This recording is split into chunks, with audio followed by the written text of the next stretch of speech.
Thanks for tuning in to this episode of Once a DJ. If you'd like to support the show, then head to onceadj.com/support to find out how you can help. If you'd like to get in touch with any feedback or suggestions, email onceadjpodcast@gmail.com. Once a DJ is produced by the good people at Remote Control. If you'd like to find out more about working with them, head to remote-ctrl.co.uk. Time for the show.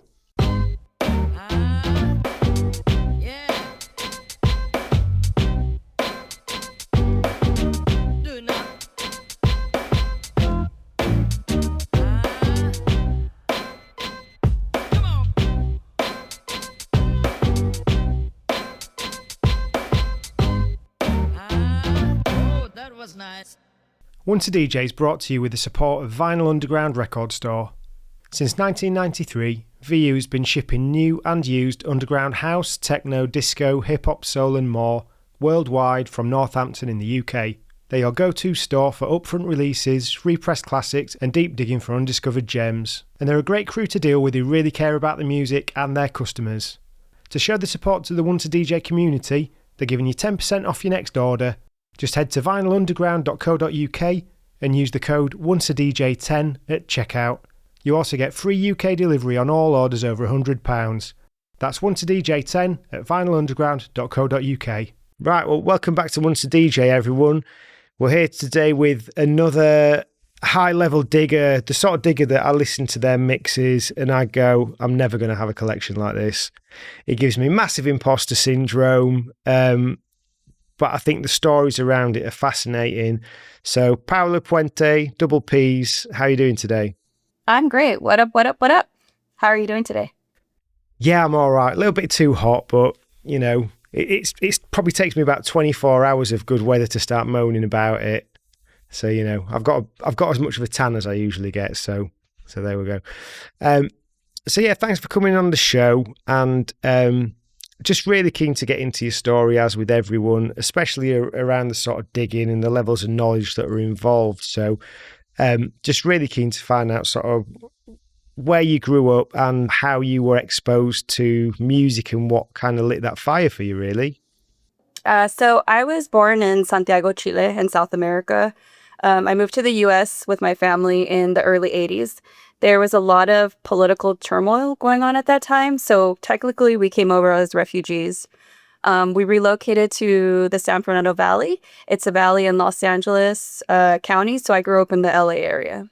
And as far as getting into music, I was surrounded by music my whole life. Like most people, I was influenced by my parents. My dad was into cumbias and Latin jazz because of my grandparents, but he was also a teen in the late 60s going into the 70s. So he introduced like garage and psychedelic rock into his wheelhouse. And then my mom was definitely trying to fit in with American culture. So she would play her Spanish songs to fit in with that culture. But she would also introduce English radio, so English music into our household, and also television as a way to learn English. So we're talking like Whitney Houston and Gloria Estefan. But in that era, my dad was the one bringing home records. Right. And then, so scoot into the 90s, my biggest influence was definitely my older sister, because this is what I'm an early young teen now. And she was my music resource. She introduced me to DJs and mixtapes. She was heavy into the Los Angeles rave scene.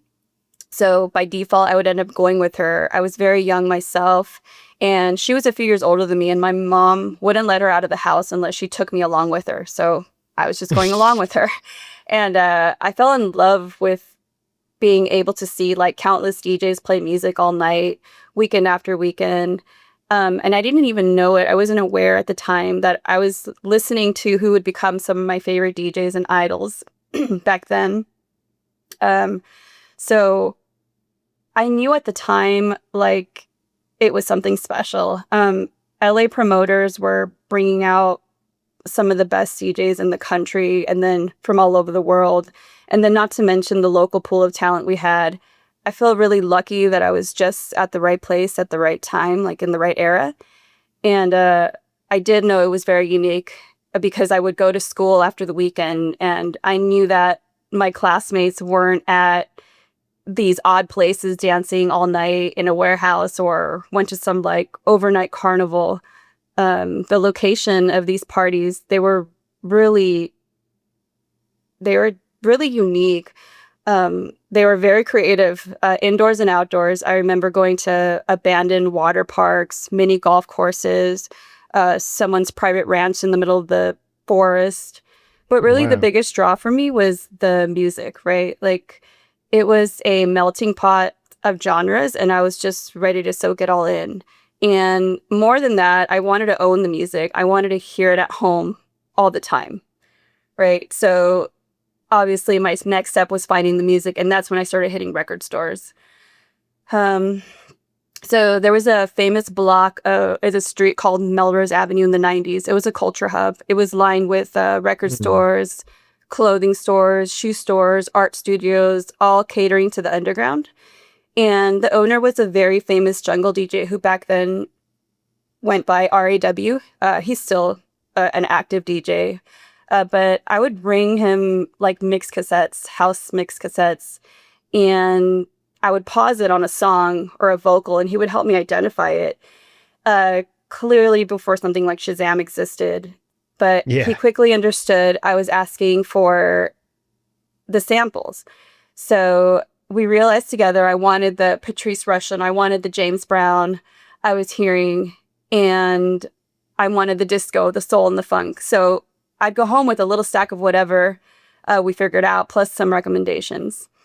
And soon after that, default living in that area, I was introduced to hip hop and graffiti by a gentleman of the name of Rob One, rest in peace. He was a prolific graffiti artist, street artist, and he would also put out tapes chock full of underground and West Coast hip hop. And my life was never the same after that. I would always be looking for records from that point on. So you say the raves, it was a lot of different genres then.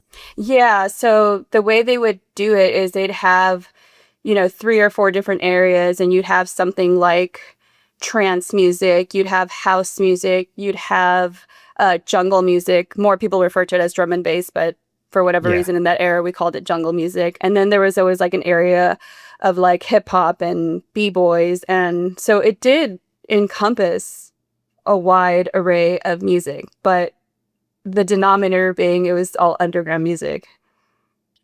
See, that's cool because I can't imagine in the UK, and I could be way off on this, I can't imagine having trance and hip hop in the same club. They just seem so sort of polar opposites.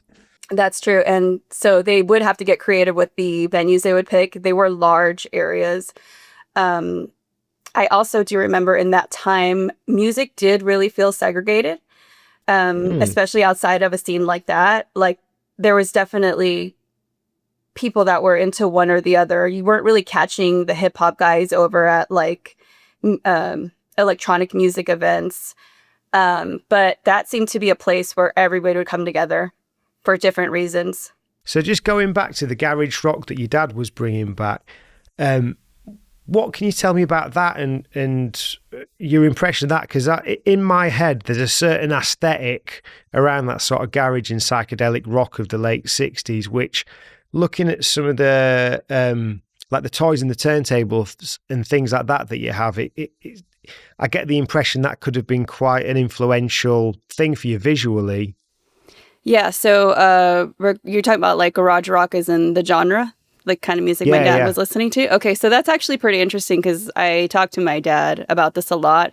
So just like here in America, like politics and music culture in that era were very intertwined, especially with, teens of the era and college kids because they felt some kind of way about the politics.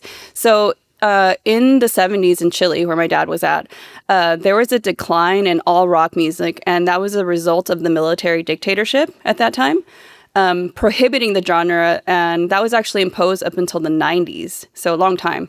And so because of that, you started to see more forms of underground rock emerge, and that was what my dad was leaning into.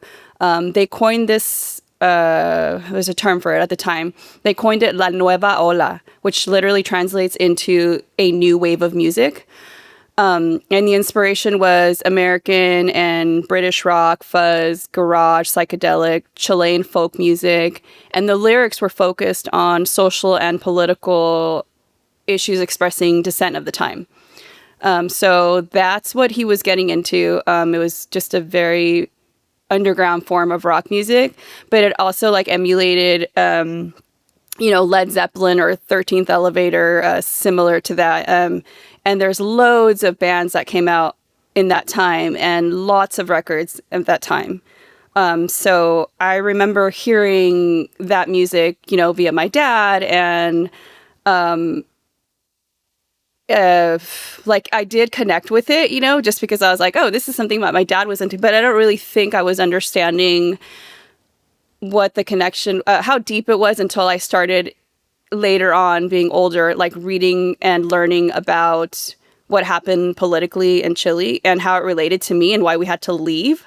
It was like all intertwined. Right. So it's kind of an interesting topic. I mean, there's books I've read about it because it's that interesting and it's that heavy. But yeah, that's how that was introduced to me. And so a lot of that music, it was sung in Spanish and in English. Or they'd be like a lot of covers of like American, rock music in Spanish, sung in Spanish. And some of it's really quirky. I'm always looking for those kind of things, like quirky covers or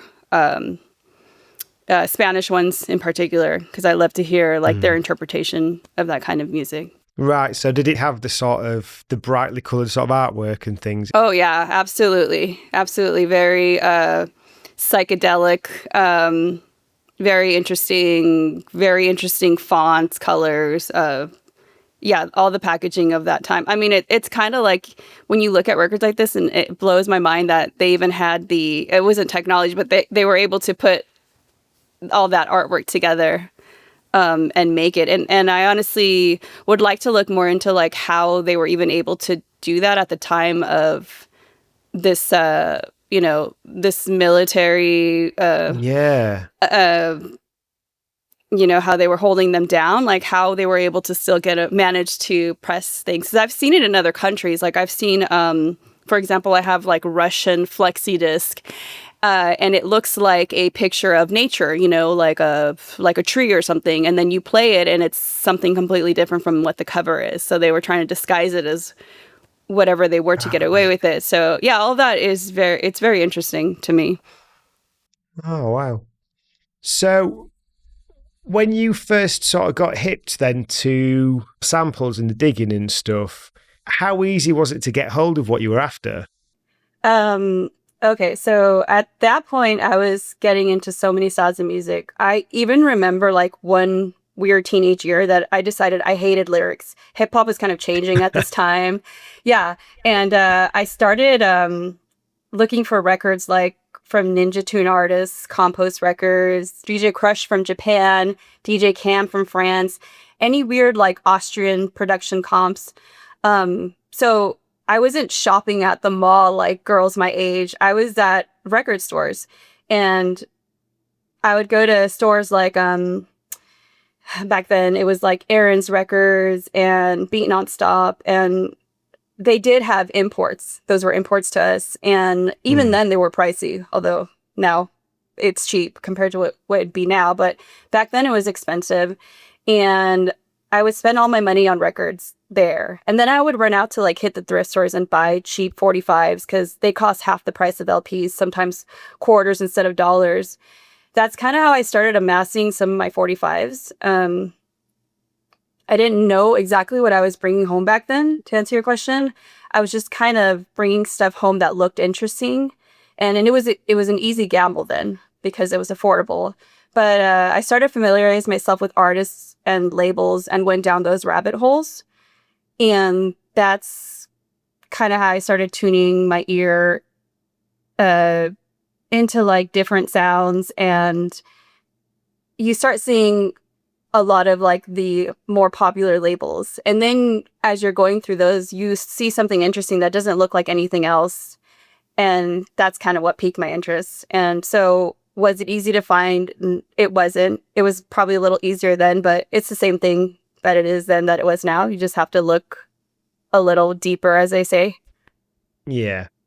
So were you kind of buying more sort of surface level stuff at first, but across a lot more genres?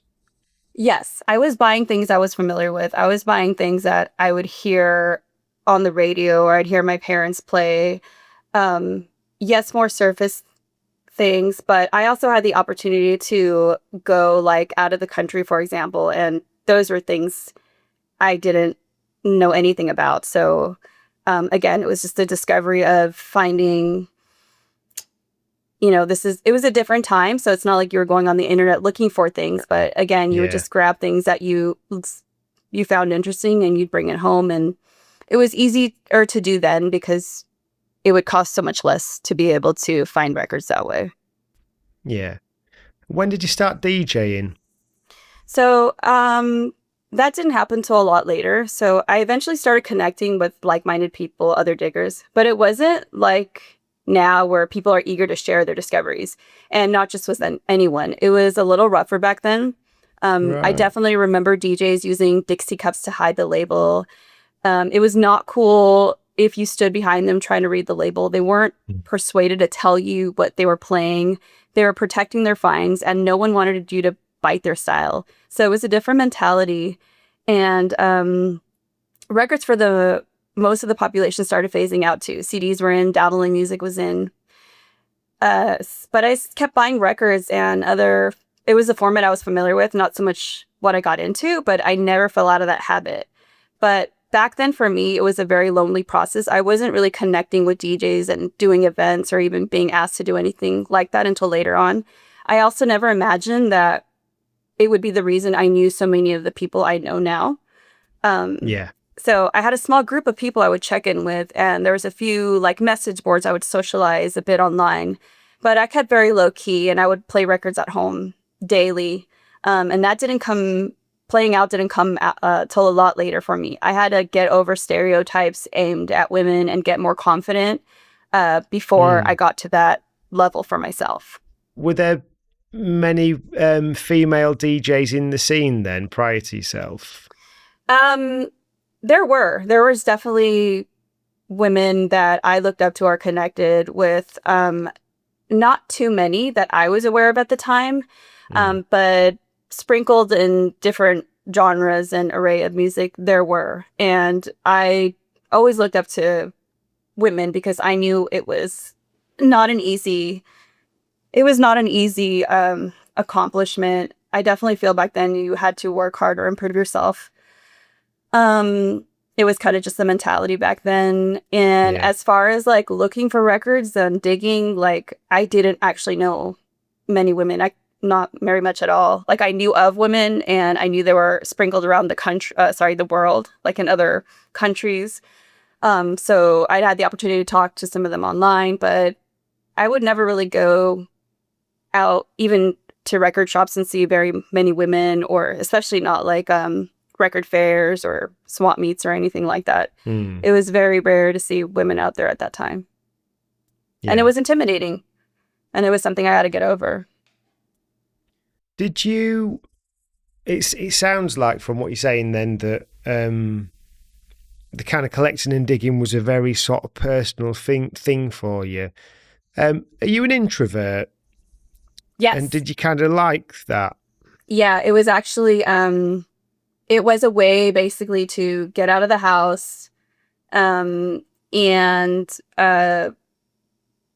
it was a personal experience. I didn't have like a very safe environment, I felt like at times. And so for me, safety was the comfort of being somewhere that I eventually familiarized myself with. And so I would be at these record stores and just get lost in the music, and definitely an introvert. To this day, I'm an introvert, except for records and, you know, DJing forces you to socialize with people. It definitely forces you to come out of your shell.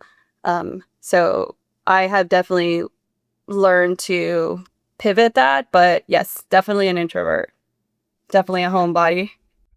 Yeah, I think a lot of DJs, I think based on the people I've spoken to on this, I think probably about half of the people I've spoken to would be introverts. And I think it's such a nice thing when you can understand that, if you are one and you understand what you do and don't like. I'm kind of getting my head around it at the moment that there's certain social things I'll get invited to, and I'm like, rather than just going feeling uncomfortable and getting blind drunk, it's more like, yeah, I probably just won't really enjoy it, so I'll just not go. And I think when you're an introvert, societally over the years, it's kind of been like deemed a bit of a bad thing, because it's like, you're shy or you're awkward or this, that, or the other, but it's just like, you just like smaller, more simple company, I think. Yes, this is true. Also, as far as music, I've always felt like music is a personal experience. You listen to music when you're sad, you listen to music when you're happy. Um, so I don't think that you have to be out somewhere to enjoy music. I mean, especially when you have a vast collection, you would never have to leave the house unless you needed to. Um, you do enjoy going out and hearing how other people interpret their records. I love hearing new music. So I do make it a point of going out, especially to go see people that either generally aren't out here much. So I'd like to hear what they're discovering or what they're into currently. Mm. And then also people that have made a name for showing people music, and so if somebody like that comes along, I try to be supportive, but it is hard as an introvert to be going out to every kind of event. So Yeah. now we do have, the internet and Spotify and being able to hear people's mixes, and I love that too. Yeah, it's an interesting one with it, isn't it? Because you kind of feel that music's such a personal thing, yet we all have this thing in us that we want to go out and share it with a big room of people at the same time. Once a DJ is brought to you with the support of Vinyl Underground Record Store. Since 1993, VU's been shipping new and used underground house, techno, disco, hip-hop, soul and more worldwide from Northampton in the UK. They're your go-to store for upfront releases, repressed classics and deep digging for undiscovered gems. And they're a great crew to deal with who really care about the music and their customers. To show the support to the Once a DJ community, they're giving you 10% off your next order. Just head to vinylunderground.co.uk and use the code ONCEADJ10 at checkout. You also get free UK delivery on all orders over £100. That's ONCEADJ10 at vinylunderground.co.uk. I wanted to create a product for the listeners to be able to support the show and for the guests as a token of gratitude for being on, so I've teamed up with Sure Shot Shop to create some Once a DJ 45 RPM adapter clamps. These are my weapon of choice as a 45 adapter, as they add stability and grip to aid you in any setup. These are available for £25 each plus flat fee postage from onceadj.bigcartel.com, and if you'd like to see the other models you can buy and also customise, check out sureshotshop.com. So when I've seen footage of you DJing at various things, you tend to be quite sort of head down, steady, not very animated. How do you feel in that situation? Because for me, like, I'd rather not be seen and the music just be the centre of attention. What's it like for you? That's funny. That's exactly how I feel about it too. I notice that about myself too. Like, I'm not, I try to be more, engaging with an audience, but I'm so invested in the music. Like, I do feel like the music is the center of attention. I do feel a creative fulfillment though. It is like another platform when I'm DJing to connect with music lovers, and I embrace that, and I do have fun with it. And I'm honored when people want to come out and hear what I'm digging, and they trust my taste, and they want to hear something different. But yeah, I try. If I had my way, I'd probably be in the corner, not on the main floor being seen. Some people are just really good at that, but do I get nervous? Sure. I'm not sure if that ever goes away, but I believe it to be a totally healthy response when you are an introvert, right? Like, that's, Yeah.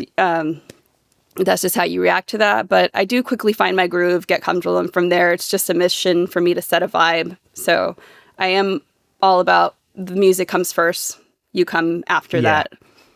So alongside records, then there's a few other things that you're quite deep into, that you're very deep into collecting. So you've got the portable turntables and the lunch boxes and sort of music T-shirts as well. Did all these collection habits start around the same time, or have you just picked up another one while you say you're at a thrift store looking for records? You're like, oh, that's a cool T-shirt, I'll get that. Or and is that how these things build? Yeah, the t-shirts I would more find that came about more when I'd go out to see somebody, like a band or a DJ perform, and there was a Right. merch booth. I was always the one that I was like, I've got to get the shirt.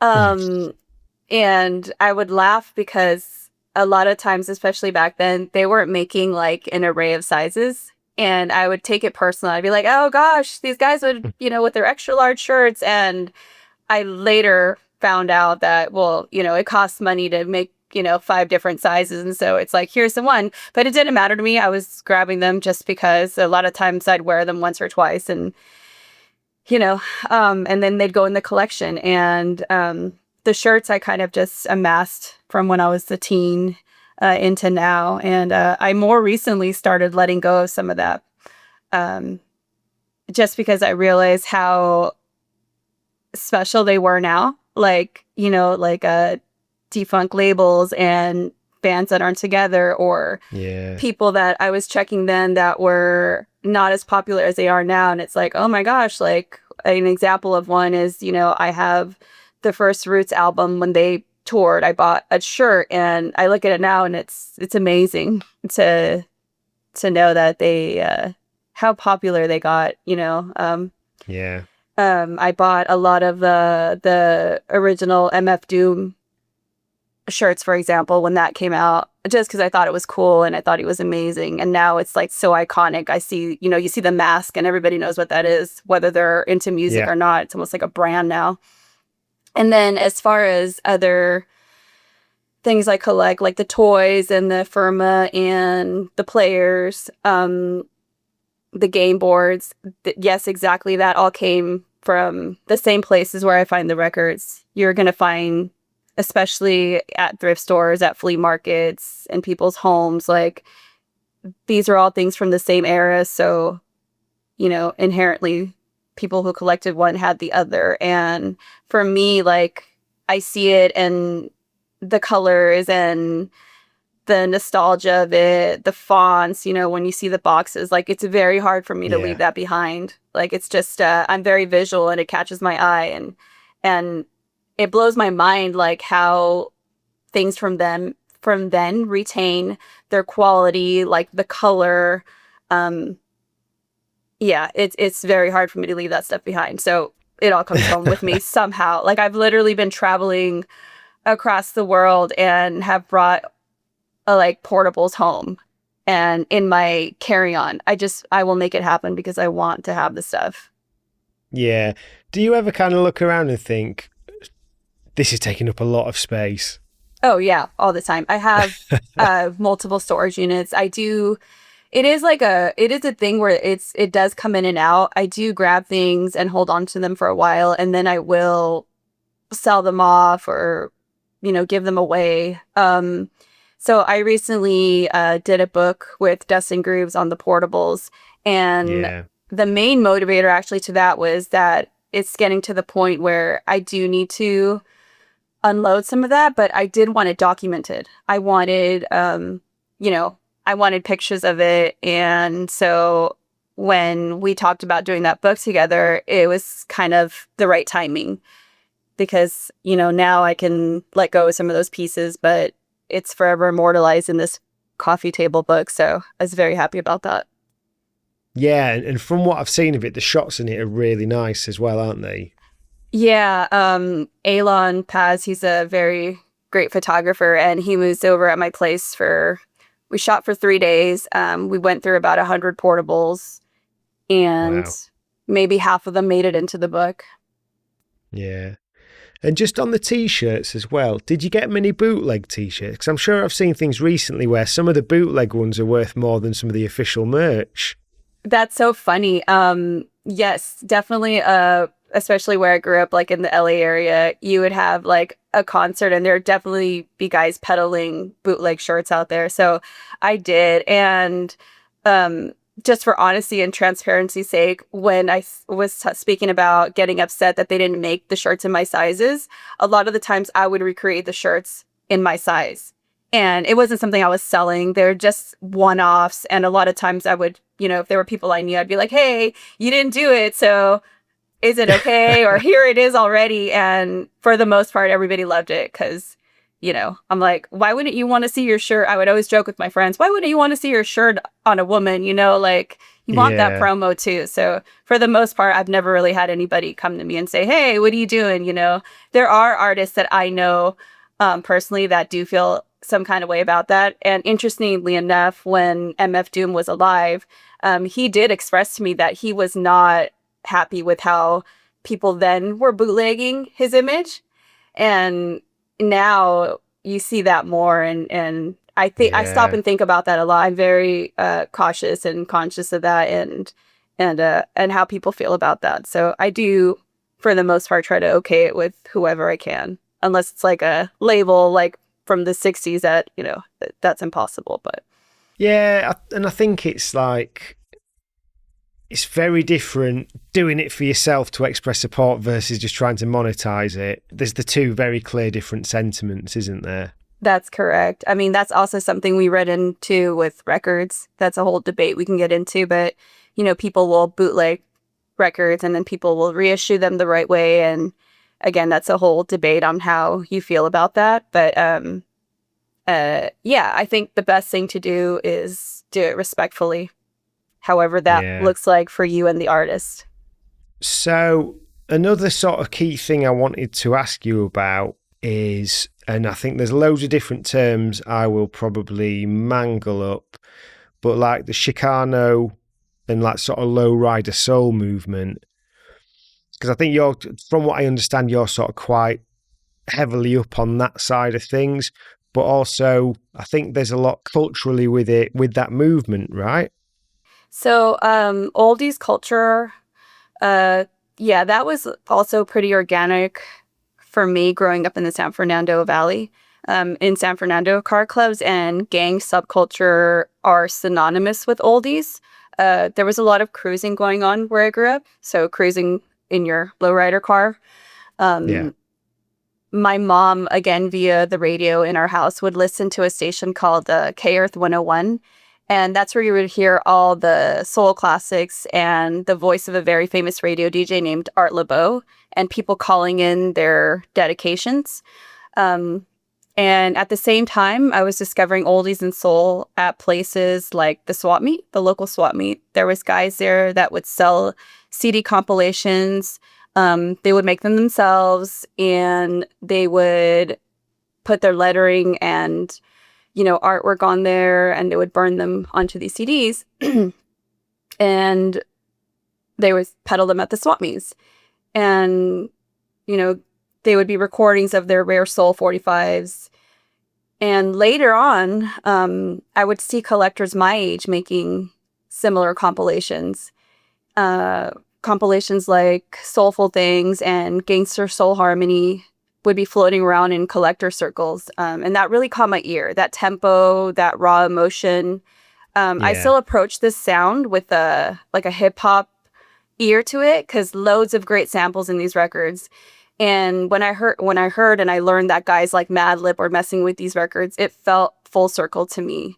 I Mm. really connected with that sound. There was a local crew too called the Southern Soul Spinners, and they would play their rare soul records out.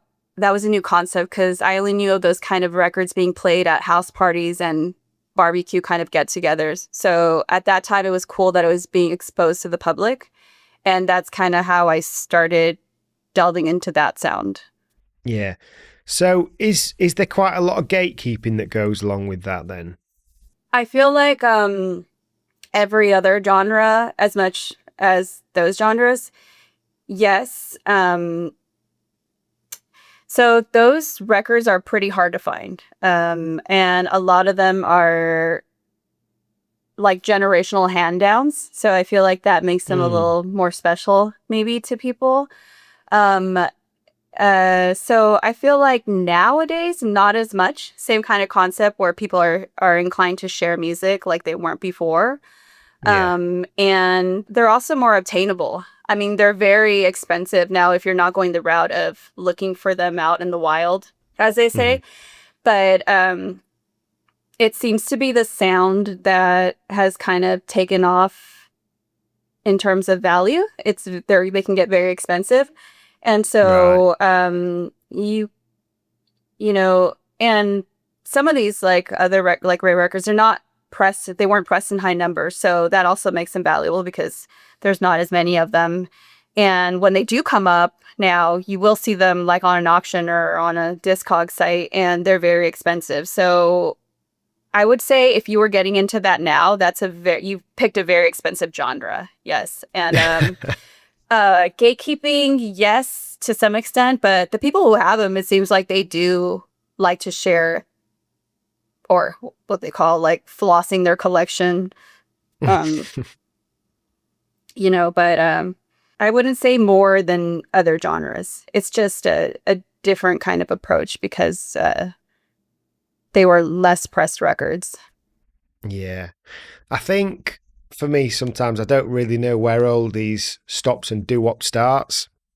The first sort of exposure I had that really sort of pricked my ears up to it was on Shadow Radio on DJ Shadow's site, a Bob Abrahamian mix. And I know we've got a few people that we're going to talk about that are no longer with us, so I don't want to kind of dwell or anything. But I think you've been to his vaults from what I understand. Have you got any sort of insights around him and your experience of his music and stuff? Yeah, so Bob Abrahamian was one of the most well-rounded, intense collectors, especially of that sound. He had a radio show based in Chicago, Sitting in the Park, where he would share that music. I knew that he had amassed an amazing collection. And until I got to go to the Stax Museum, where they currently keep his collection, and got invited into his personal boxes, I don't think I even knew the extent of how deep his collection was. I mean, rare titles, acetates, doubles, triples, different pressings of records. I have a friend there who is currently documenting and alphabetizing them. So to see it Wow. organized in that sense, because I don't think he organized it to that extent. So to see it like that and to realize, and I think it does happen to all of us if you're a heavy collector like that, where you don't even realize how many copies of something you have. So to see them all together like that, it's pretty impressive and mind blowing. Yeah, he definitely had a huge respect for that sound, and it definitely shows in his collection. I think there's still an archive of the old Sitting in the Park radio show somewhere online as well, from what I remember. There is, and if that's the sound you're into, that's the perfect place to go. And if that's something you're interested in getting in, I would definitely push people to dive into that. That's a great starting point. It's also, if you're a collector, it also makes you feel like, wow, I don't have anything compared to what this guy had. Like, so you understand how I feel listening to your mixes then? That's the thing. There's levels to all of these things. There's levels to this. Yeah. So when did you first start sort of getting to the point of going to the record fairs and going sort of that step deeper? So record conventions and record fairs, to me, still feel like the wild. They feel like the good old days of like going into record stores and still being able to pull out stuff. I started going probably when I moved here into town, and I was able to travel a bit more because they're kind of spread out around the country and around the world. But I was more going to the ones here in the US. And so that was back then, but they still then and now feel much less sorted and curated. you have to do more work, but deals can be had. The scores are more fruitful. You're more inclined to take chances on records. You see a lot of random potential out there, and they're truly my favorite places to look for records. The other aspect of the conventions is the social aspect of it. That's another draw. It's usually the place where you'll see friends and people you know from all over the country and all over the world. Japanese dealers, European dealers, all under one roof for a few days. And you're all there for the same reason, to eat, sleep, and breathe records. So much fun to trade records. Those truly is my favorite place to find records and get out there and socialize with people and meet people. Yeah. Like-minded people. Does it get competitive? Because, I mean, there's the stories of, was it Kid Capri would always like check in a day early or something and make sure he got to clean up before everyone, things like that? Oh, yeah. So definitely the early bird gets the worms. I mean, people show up days early. It's very typical if you're in the know or the scene or you're like a regular of these events that you're going to do deals way before the record show even starts. You're going to do them in hotel rooms. There's infamous stories. Or you're going to do them in the garage, parking lot, before the records even get into the show. I mean, people buy booths that aren't even selling just to get in there early. You do whatever you can to get your hands on things first. So yes, it is competitive. Yes, it is fun. Yes, it is the thrill of the hunt, which is why most diggers like to go look for records. A lot of the times it's like, great, you found something amazing, but it's like the stories of how you got these records in your hands. That's what feels special about that. Is there anyone that the audience will have heard of who you can sort of say is particularly shrewd in the record fair world? I am not going to name names. I do have stories, but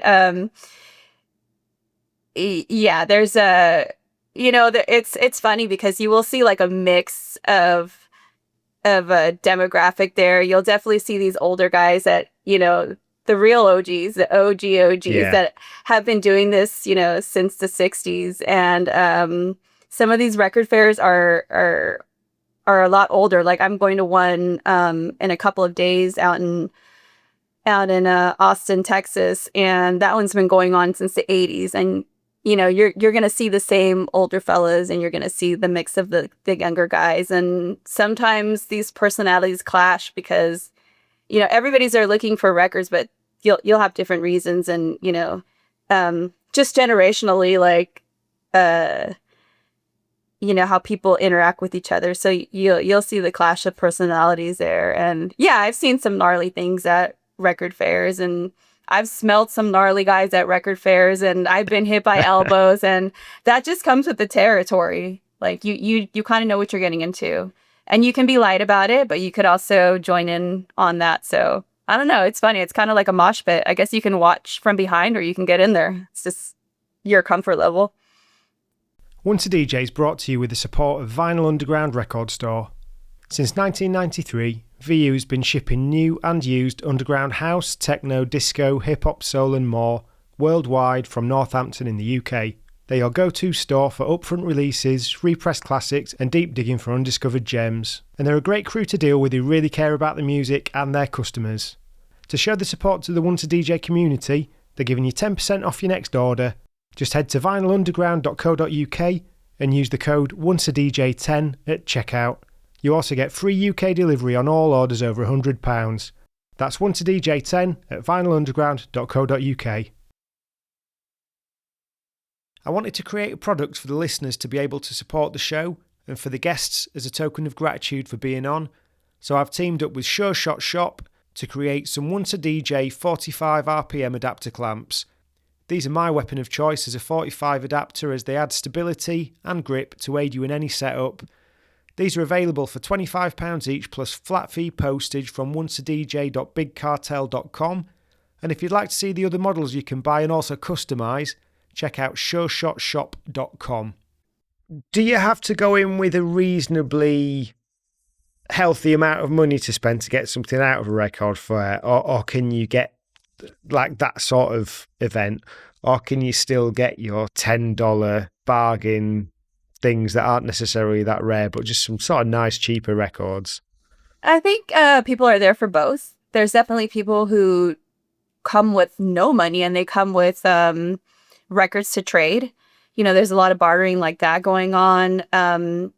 Yes, you can come in with a lot of money. You can also go the route of selling and buying. So I've done that a lot, where you show up and you bring a stack of cash, but you know that you're gonna ultimately sell records, and that currency is gonna go right into you buying more records. So it's just your approach. It also just depends on what you're looking for or what you're finding. So you can come with the intent of buying a lot of things and then leave with 2 records, but it could be the 2 records you were looking for. It could be, something expensive. It could be not. That's why I was calling it the Wild, because there's still deals to be had. I mean, the very last day of record fairs usually is when people are giving the best deals out, and they don't want to haul all those records home. Like, the purpose of bringing them out is to get rid of them. And so the last day, deal day, is when everybody goes crazy and is trying to unleash and kind of do the best deals. People will sometimes shop conservatively the first day, just to see what can happen. And some people just go hard because that's when the best records are there, And so it just depends on, what you decide to do with your money, or what you decide to do with your records, or so you can wild out, or you can be conservative about it.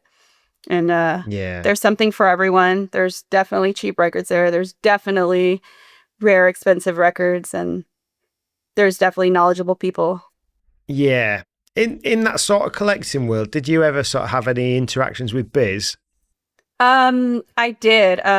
So I have a couple of memories of him, but like, he was the kind of person that wasn't above going anywhere, regardless whether he was recognized or not. Like, I remember going to like a Salvation Army with him. So like um he's a large guy, larger than life personality. You can really deny his presence anywhere. I think a lot of people felt they had to give him the respect of looking at records first. So nobody was going to jump in a crate that he was looking at, and I'd be scared for the person who tried to do it anyways, because he was so huge. So, but yeah, he was somebody who collected everything, right? Like, he was a master of all arts in that sense. So Yeah.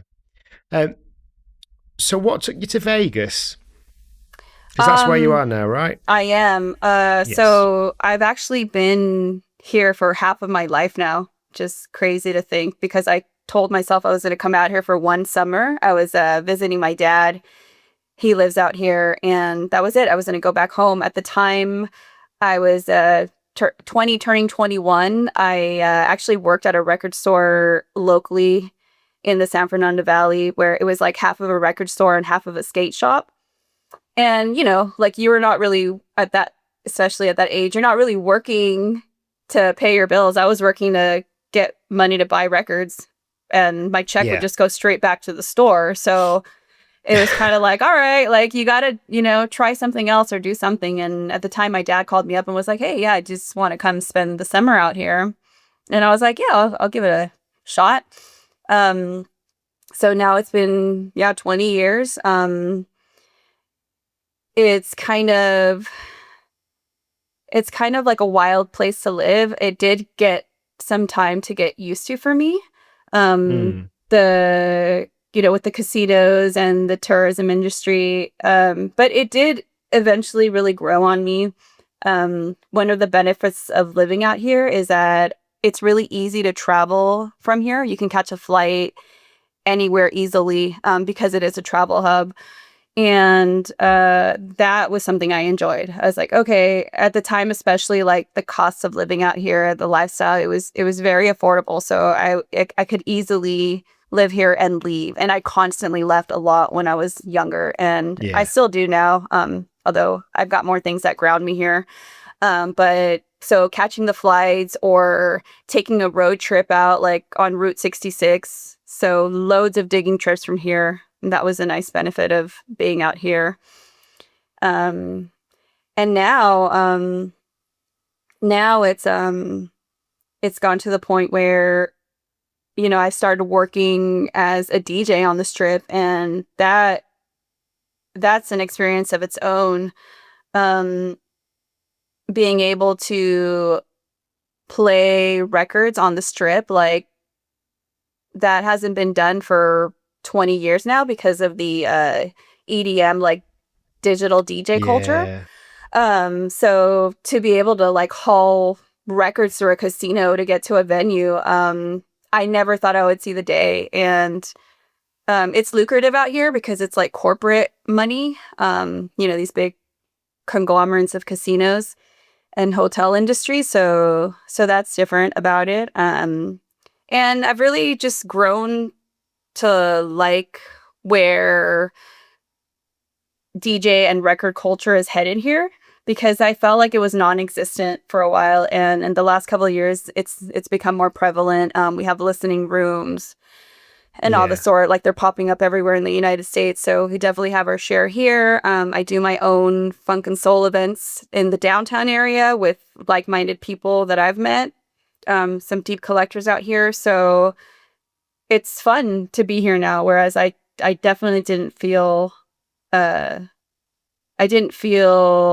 appreciated. I didn't feel like music or records were as appreciated back then. Like the culture was a little different, but it's definitely growing. So I am enjoying it a lot more now. Yeah. So I know we touched on it before, but what was your sort of journey into starting DJing then? It was basically very organic for me. I mean, after I got confident enough, I would have people constantly asking me like, "Oh, I know you have these crazy records. Like, do you want to come bring them out and play with us?" Guys like Scheme Richards and Supreme Lil Rock. So guys like that I eventually started partnering up with. They would invite me out to parties, and it's real easy to say no to people you don't know, but it's a lot harder to tell people, like your friends, be like, nah, like, you're more comfortable and it's going to be a fun night. And so it kind of just happened organically that way. But it did take me a long time. The DJing outside of my house didn't come into play until, like 15 years after I was just amassing records. And, I'd share some things online. I don't feel like I was a gatekeeper myself, but I would definitely show maybe some of the surface things I had in my collection, and people were very interested and curious. And so I did have people requesting that of me. And so finally I was like, well, what's the point of having all these fun records that, people want to hear and not playing them out? And so I got into that and I got more comfortable, and then it started just becoming fun, and then it started becoming lucrative too. And so it would coincide with the trips I was already taking. Like if I was, booked somewhere and I had to travel there, like I'm definitely going to go digging in whatever city I was invited to play in. So that made it like the most fun for me, knowing that I was going to do what I was already doing, plus be able to have fun and share records. Like, why not? So the record fairs were the catalyst then for your DJ career, really? Yeah, that was a draw for me. It was hanging out with my friends, playing fun records, but definitely being able to travel to find more records. It's always about more records. It's always about discovering more music. So that was definitely a draw for me. You mentioned earlier about having to overcome certain stereotypes when you started DJing. Can you just tell me a bit about that? So yeah, I feel like that's sort of changed, but when I did start, it was different. I had to deal with men being dismissive of the idea of a woman being a DJ, or just being passionate about music, or being as passionate as they are, right? Like if they were some kind of meter, like I don't ever think they took me as serious as they took other male, counterparts. People assuming that as a young woman, I didn't care about record collecting as much as like an older man did. Right. I got it from women too. Women not understanding why I'd want to spend hours looking through vinyl. DJs not understanding why I prefer to play vinyl, especially having to lug records around for my size. Like, why is, this girl want to show up with all these heavy records or travel with them? So earlier on, I felt like people didn't understand how huge my passion was, because for most people, vinyl records had phased out of their lives. Buying records before the resurgence, people would say, oh, they still make those? You don't really hear that anymore, right? Because vinyl has definitely made its presence known in current culture. But so I'd say about like, even 10, 12, 15 years ago, like it was very different. So people were still curious, or they were just turned off by it. They were like, why do you want that? Why do you want to play records? Why can't you just bring out your laptop, or as far as being a woman, like, bring out your laptop, in a bikini. Like, that's kind of how some men perceived women. I don't think they took them as serious. So people's perception on the whole matter now has really changed. If I've had even a small part in that because of my early presence, I am proud of that. I've had women over the years tell me I've helped them influence them or make the process more comfortable for them. In feeling like they're not alone. And the reality is they're not, because the balance has shifted slightly, and you see more female vinyl DJs and vinyl female collectors out there now. We have like a lot more representation. So that has definitely shifted the way people think about female DJs. Amazing. Being someone that's been kind of known for being a serious record collector, what's it like when you first step out to DJ? Do you feel a lot of pressure with that because you've kind of got this rep for your records? Is it quite a nervous experience? That's funny. That's probably the thing I'm most comfortable with, because I have such an array, and because I know that I have some pieces of my collection that are very unique. And so depending on who I'm playing with, it's not so much of a competition, although it is funny to look at it and think of it like that, because I have talked to people that do feel that way, and kind of like, they're like, yeah, you should, you should lean into that, I look at it as like, here's a moment where I can show somebody, I believe that I can show somebody something different that they've not heard of, that I feel like they would appreciate. And so I do take that opportunity, depending on who I'm playing, like read the room, like who, if I can play this for somebody and, I'm going to get some kind of response, I look for that. Like I love sharing music in that sense. And so that's something I'm very comfortable with. I don't feel like I don't have, or I don't keep up with, finding pieces like that where I can't play them out and somebody's going to be, in awe of something. It's not, of course I have more common pieces and, chase what other people do as well. But I like to mix that all up together. So I do feel confident in my ear and the things I'm looking for and the things I'm finding. Yeah. And sharing those pieces of music. Yeah. And, you're getting to play a lot of like amazing looking listening bars, and also some of these sort of soul festivals and things like that. Yeah. For me, those are the kind of events that I like to play with, just like the fairs. It's like a couple of days, it's a weekender. And not only do you get to go play the sound that people are interested in, like a lot of times when I'll play locally or in the States, I play music that people maybe sometimes aren't familiar with, but it's like the sound they like, and so I can show the music and they'll appreciate that. But this kind of weekender, like the Liverpool one, these are people that are already in the rare like soul record collecting scene, and so they're familiar with these kind of sounds already. And it's cool to know that you're going to go play with other people that are going to show you new music or play rare things that you know of and you don't have in your own collection. So those are people that I feel like appreciate music on another level, and like I do. So that's why I like connecting in those sort of events, because I know that I'm going to hear something that's going to blow my mind. And for me, Yeah. that's the high. That's what I'm always chasing. I want to hear something new to me. Because I know with Toronto, I mean, you look at the DJs that were on at that, although it's first and foremost the record conference, the lineup looked insane. Yeah, live convention is a mashup of you're gonna have you're gonna be there for a great record fair, but they also invite amazing DJs from around the world to come participate. I look at that more of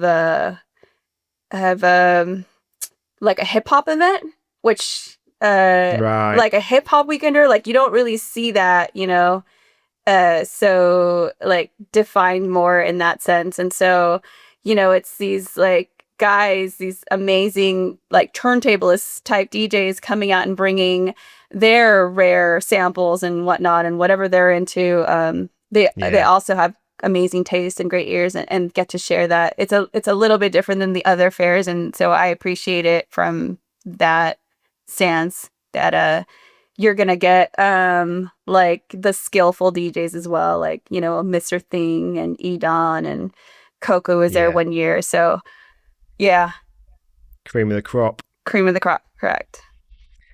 Um, so if we can kind of have a bit of a chat about your day job, because I know we touched on that just before we started recording. So you actually work in the casino as the day job, as it were.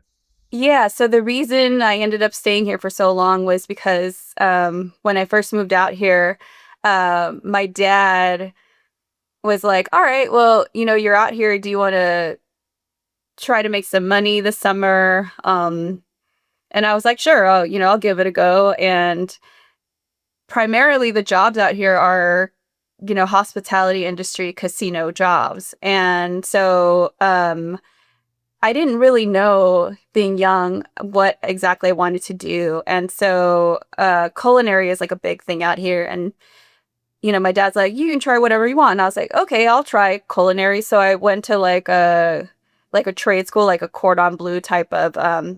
culinary school, and then from there took an internship at one of the casinos at one of their bake shops. So now instead of staying out till like 4 in the morning, I was getting up at 4 in the morning to go to work.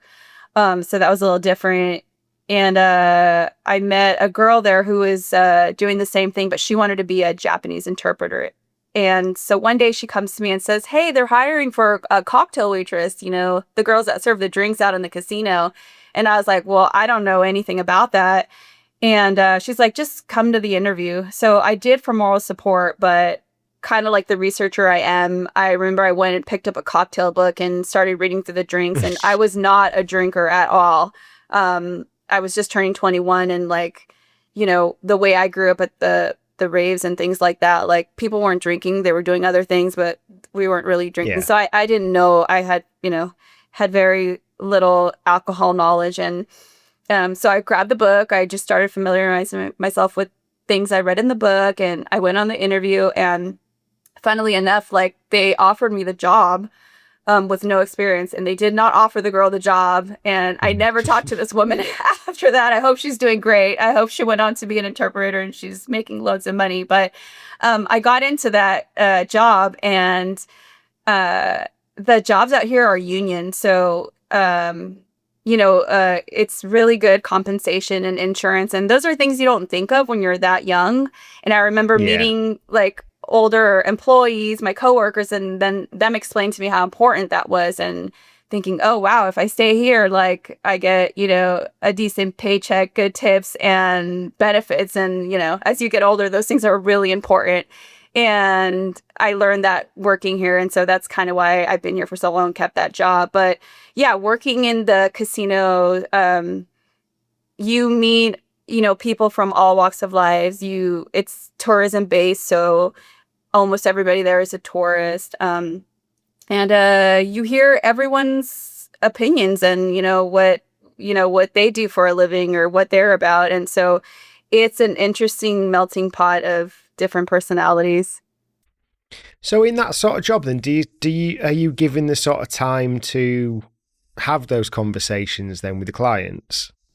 Yes, yeah. So my job really does consist of socializing, which again, we touched on how, I'm an introvert. So that was Yeah. that was another way I was coming out of my shell and like being like, all right, well, I have to socialize with people. And it got easier for me.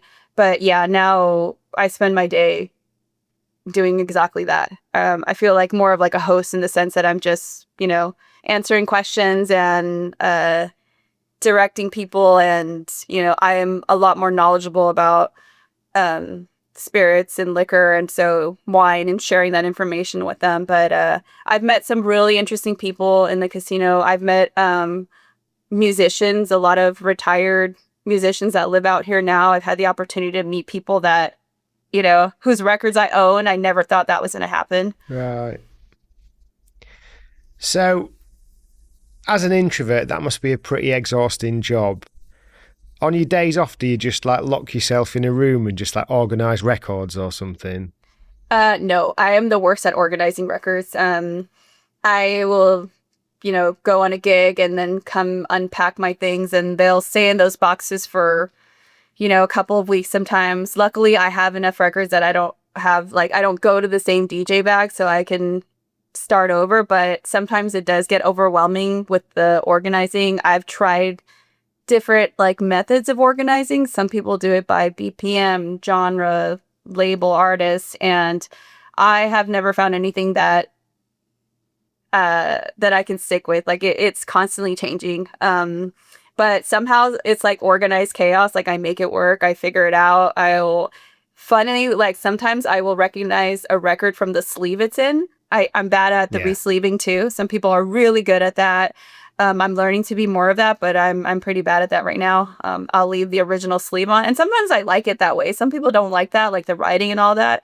I love that because for me, it's part of the history that came with the record. Part of that is whoever owned it before you. Part of that is whoever wrote whatever they wrote on, their label. So, or on the sleeve. I love that.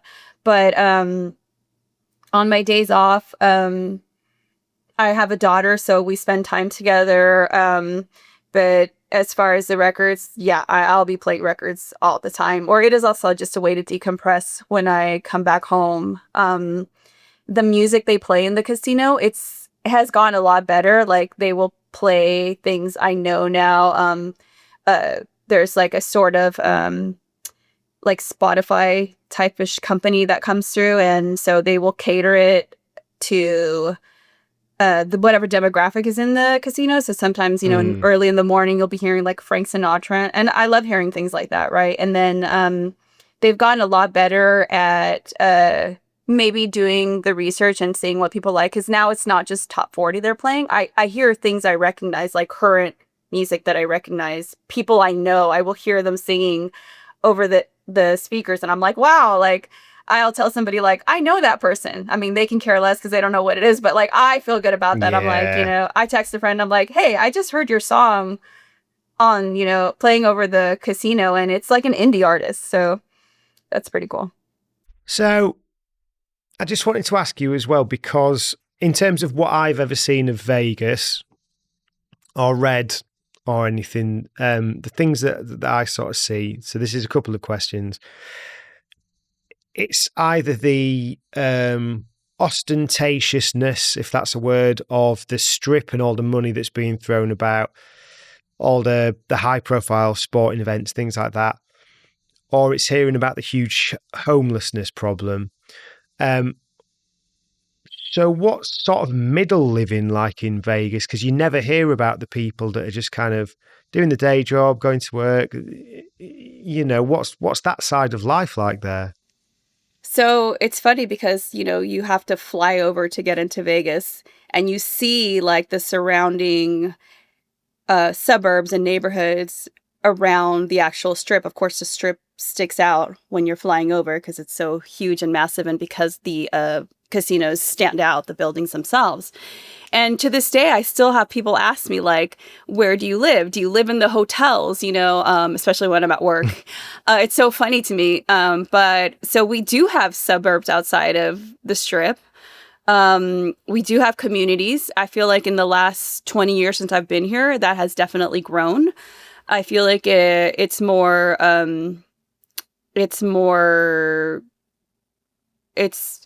families out here now, and so there's a lot more for families to do.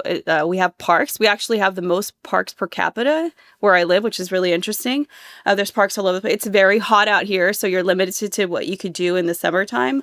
But there's, beautiful neighborhoods out here. There's people who do work outside of casinos because obviously we have a whole, community that has to be upkept. So can it be normal? Could you never go to the Strip? Absolutely, but everybody associates Vegas with that style of living out here.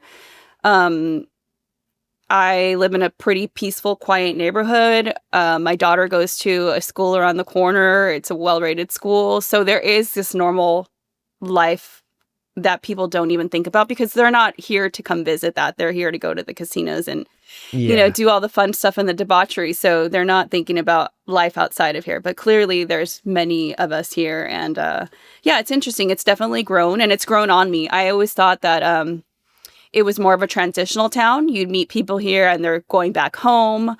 But it seems like everywhere else, people have now made roots here and stayed here. So I do have long-term friendships and relationships out here. My parents live out here, so I still have my community here. And I'm less inclined to want to leave all the time as I get older. I'm just like, oh, well, I'd rather stay home in my comfortable house. And when I'm not on the Strip, I'm not thinking about the Strip. So I'm thinking I just live in a normal neighborhood and have a normal life. Yeah. So how else has it changed over the sort of time? Is it about 20 years that you've been there? Yes, 20 years. More people staying, more people having children here. It has also grown, like the Strip itself. I mean, we do have these like big sporting arenas now. It is bringing in more people into town, people spending more money. I mean, it's very expensive out here. And that's in general. And I know it's like that across the country and the world. But here, historically, it has risen like in the last 10 years. Like a lot of people would come out here to live here because it was like affordable at the time. It was like, let's say like 5-6 years ago, it was still like affordable housing compared to the rest of the market in the States or in the country. And that was a draw to come here. And now it's kind of evened out and it's not as much anymore. But also we have seen an incline in money being spent here. So because of the sports that are coming into town, like we're getting a different, like, and even if you could even imagine even more money coming in, it is big business, big industry. So yeah, it's been interesting to watch Las Vegas grow overall. Yeah. And I can't remember, I'll need to double check if we got into this in the episode, but how are the audiences for DJing in Vegas versus other parts of, say, LA, for example?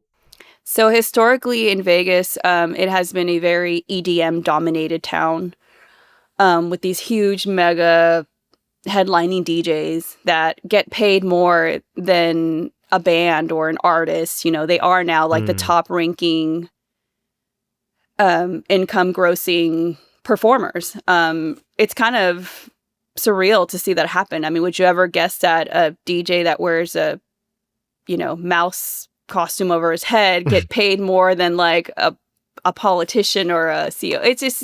It's the amount of money that comes through here for performing is really insane. And I think because of that, because people are paying so much money and they're coming out here, their expectation, the bar is really high. And they're wanting to see all the celebrity DJs that come here, all the reality TV star type DJs. And so that's not something that calls to me. And so that balance of like, having to explain to somebody here that's coming into town for the first time, the difference of what you do versus what a DJ like that does. It's not the same setting. We're not in like a huge nightclub with table service and like bottles and, you know, fireworks going off. It's not that kind, but that does exist out here. So I guess my point to that is that there's something for everyone out here. You could go downtown to the dive bar and watch somebody play vinyl. You can watch somebody play vinyl, you know, in a bigger setting, but you go onto the strip and to these nightclubs, that's not exactly what they're looking for. So it's definitely EDM dominated, which is fine. Steve Aoki and his cakes and his t-shirt exactly, cannons. Yeah, it's all a performance out here. You know, people are out here to see that. That's the draw for them. You know, and that's what they expect. So they expect those top tier EDM type DJs. And that's fine. You know, it's bringing money into it's putting money into our economy, so it's going to happen somewhere. You know, it's going to happen here. And if it kind of spreads out and, you know, that money goes into the things like the listening bars and that side of things, then happy days. Yeah, I'm also never one to judge somebody's music taste. So if they're just all about that, we just recently had this huge festival that we have here every year in town last week called EDC, Electric Daisy Carnival. Over 3 days, 500,000 people came out to this event. I don't even know what that number looks like in my head. It's a lot of people. And they come out every year, and that's the type of music they want to hear. They want to hear this fast-paced type of electronic music, and I'm sure there's great music in there, you know. It's just not what I'm looking for, but it's out there, and if that's what makes them happy, hey, go for it. Yeah, that's it. How do you find the digging locally then? Do you manage to pick up a lot of pieces? I do have a lot of people ask me, like, if I find all the records I have in Vegas. I find that to be a silly question because completely the answer is no. I travel a lot for records. That'd be amazing if you live somewhere where all of the records from all over the world just magically existed, but I don't think that exists, which is why I respect digging so much. It's really important to me because I'm someone who wants to discover new to me music, new to me records all the time. And I'm also a firm believer that I still have a chance at finding records I'm after. There's still records out there to be found. It seems like a lot of people struggle with the concept and have normalized accepting that rare records are unobtainable or unaffordable. Yeah. It does require you to get out of your comfort zone and more effort, but I can't explain how it feels. Like the satisfaction over the instant gratification of buying online. It's a completely different feeling. And as collectors and DJs, we all have gone that route of buying online, you know, and spending money and whatnot. But you also know the profound difference of the two. I also realize that digging is a term people use very loosely now. But when you see the amount of work some people put into this, you understand that there's different levels to this for sure. It's a hustle. Like, I'm comfortably uncomfortable being at the level of going to people's homes, old radio stations, barns, churches, etc. I can drive long distances and stay in these spaces for many hours, sweat and sacrifice sleep and food, all that. But I also recognize there's people that can look through bug-infested piles of records and end up in some very sketchy places. And to that, I just say much respect. So yeah, like, there's just levels to it, like, you know. So I went to another city this weekend and I spent a lot of time in record shops. I generally kind of look at LPs. I get a lot more from the artwork and then the players and just how they're styled and things like that. That's kind of what I go on because I don't have deep knowledge. Sometimes I'll buy things that aren't great. Sometimes I come up with something really good. And then I was going through the sort of collector's box of sevens at one of the shops, and I was just thinking, I don't know anything about any of these. So it got me to thinking about sort of digging and trading and things like that at the sort of level that you and your peers do. And I was thinking, like, how much of digging and trading and stuff is about the soft skills, about communication and building these relationships with the people that you're buying from or selling to so that they can give you the recommendations. So you do end up making a lot of connections when you go down this rabbit hole of obscure records. Um, there's, first of all, yes, dealing with and speaking to other collectors and other DJs, but there's also the aspect of how many times you've had to talk yourself into seeing a collection. Like there's times when you're speaking to artists directly or to their families, right? If you're scouting records that way, which is my preferred method, right? Like you're going to find more things going directly to the source. So that's how I approach it. Sometimes, for example, they're looking for guidance of what to do with their music or their deceased family members, copies or reels, because they're just sitting on it and it's been years now. And what do you do with that? So a lot of communication is going on there, business talk, a lot of emotional dialogue. You have to be very patient with these people.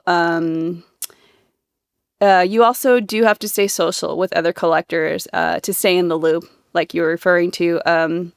So you can find yourself speaking to complete strangers, making transactions and trusting the process. You can find yourself speaking to world-renowned collectors, trying to get some kind of info or help from them.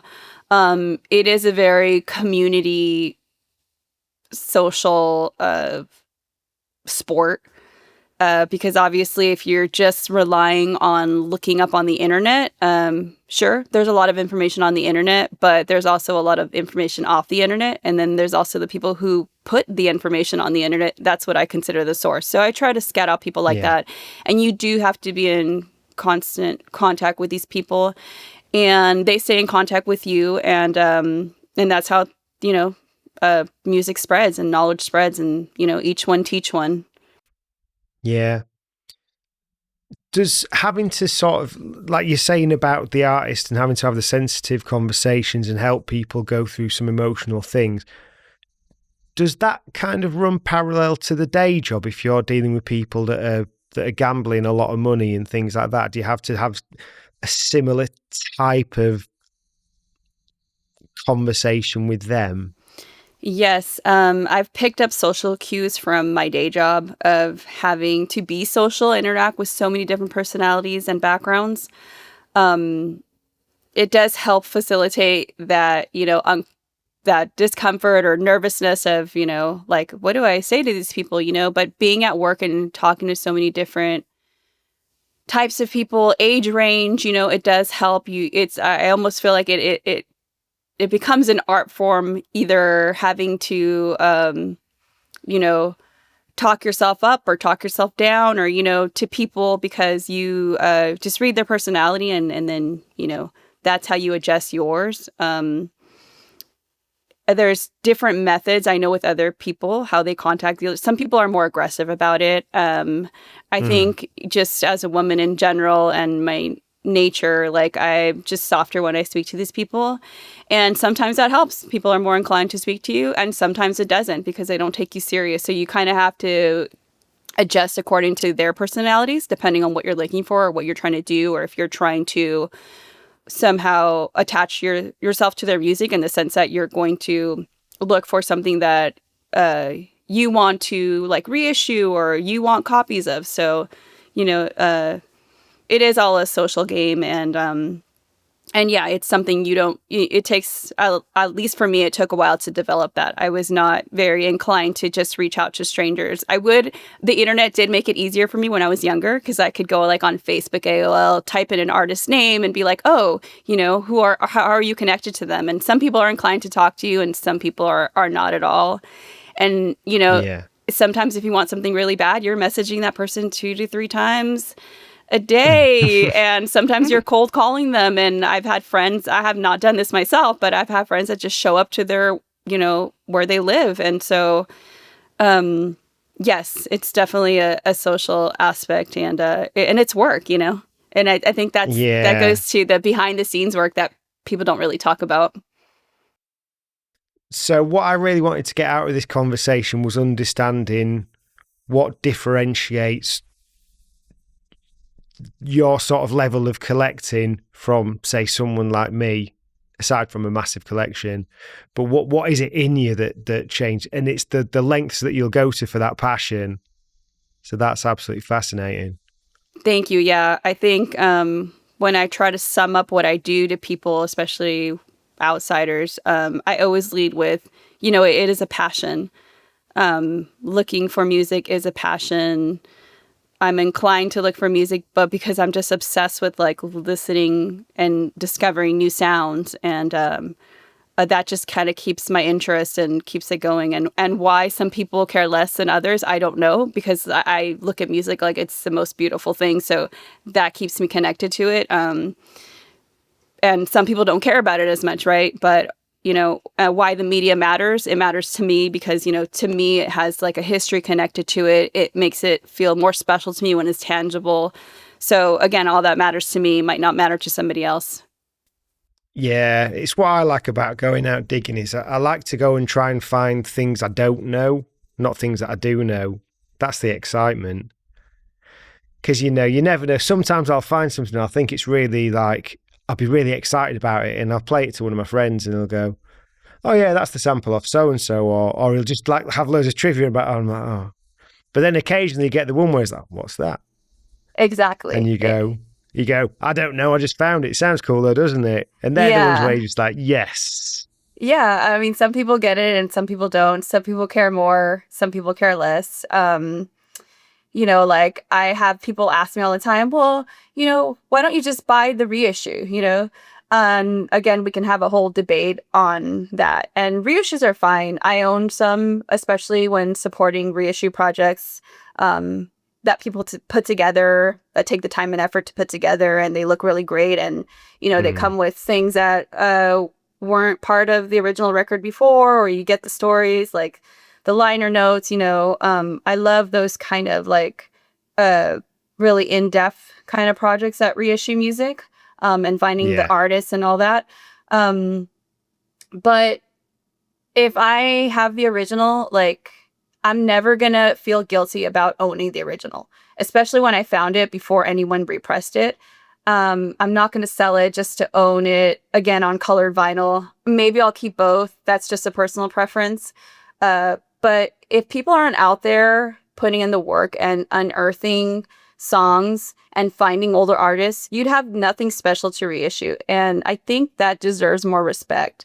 People who introduce music are really important. And I like to highlight that when I'm talking about reissues, because I think sometimes people don't understand that. It's not like they fall out of the sky. Like people have to find these things. And so let's just respect that a little more. Yeah, there's a few things I'd quite like to be reissued because I think I'm never going to find them for a price that I can afford. But then there's other things, like looking at the sort of record store day releases. There was something, I can't think off the top of my head what it was this year, but it's like, I don't know, it's like Adam and the Ants or something. Mm-hmm. And you're kind of looking through it and it's like, have people never been to a charity shop? Whatever it was is at most charity shops and car boot sales that you ever go to. It's like, why does it need a reissue? Yeah, I mean, again, that's a preference. I feel the same way. Like, we don't need another reissue of the Whipped Cream album. Maybe people don't. Maybe like their only interaction with records is going out on a record store day. And that's the level they're at, and that's fine. I think it bothers me more when people are just like, we don't need the original. Who cares about it? I care about it. People care about it. Finding like an original record to me is like finding like a historic relic. It's not going to be the same as, like I said, that splattered vinyl.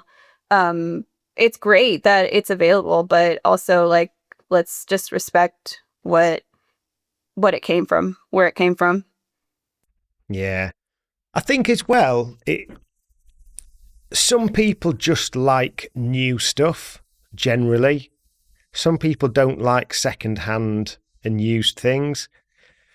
I think people like ourselves, we really like second-hand and old things and used things. They've got a story to them. you don't know what journey they've been on to end up with you and stuff. There's this whole other thing. But yeah, some people just want the thing in box fresh condition, sealed. So I guess there's that to it as well. That's true, and that's a good point. But I also feel like if you're picking up records, which is like a tangible item, I mean, that shouldn't bother you as much, because if you feel that way about it, if you're a germaphobe, you can download the songs, I guess, is how I feel about it. But yeah, I do agree that some people just want it easily, readily available, and maybe spoon fed or handed to them, and there's a market for that, and that's why we see those kind of reissues that were like, that's not really necessary, you could probably find it online, like the original one, for a couple of dollars, but right. Or there's, it's the same excitement that I get when I see something rare, that they just see something in person and like want to bring it home. And that sounds fun to me too. Have you found there's any particular cities that you've kind of always done well in compared to others? Yeah. So something like someplace like San Antonio, Texas, if you're looking for a certain sound, like we were talking about the Chicano sound, you're gonna find more of that sound there. I've had better luck going straight to the source. So loads of cool Texas labels from out there. I've had luck with out there. So if I feel like I want to find that sound, like that's where I'm gonna go for that. If I'm looking for funk, I'm gonna go to New Orleans. So yeah, you definitely categorize like where you think you'd find something. But then there's the random finds that you find records that you're just like, how the hell did this end up out here? But somebody brought it out here. They were maybe in the military and just, dispersed. It got dispersed that way, or people move and they move the records. And so it's good to know that also, because you just have to keep an open mind, and you just never know where you're going to find something. Yeah, well, that was how a lot of the music in the 60s were getting into the northwest of England. That was all through air bases, a lot of the American stuff, apparently. So yeah. Yeah, I'm excited to go look in Europe for American records. So yeah, of course. Yeah. Just one last person I wanted us to touch on, if it's okay, before we wrap up, is, and we mentioned it, is Paul Nice. I spoke to Scheme about him, but when he passed, I saw you'd written some quite nice sort of words about him.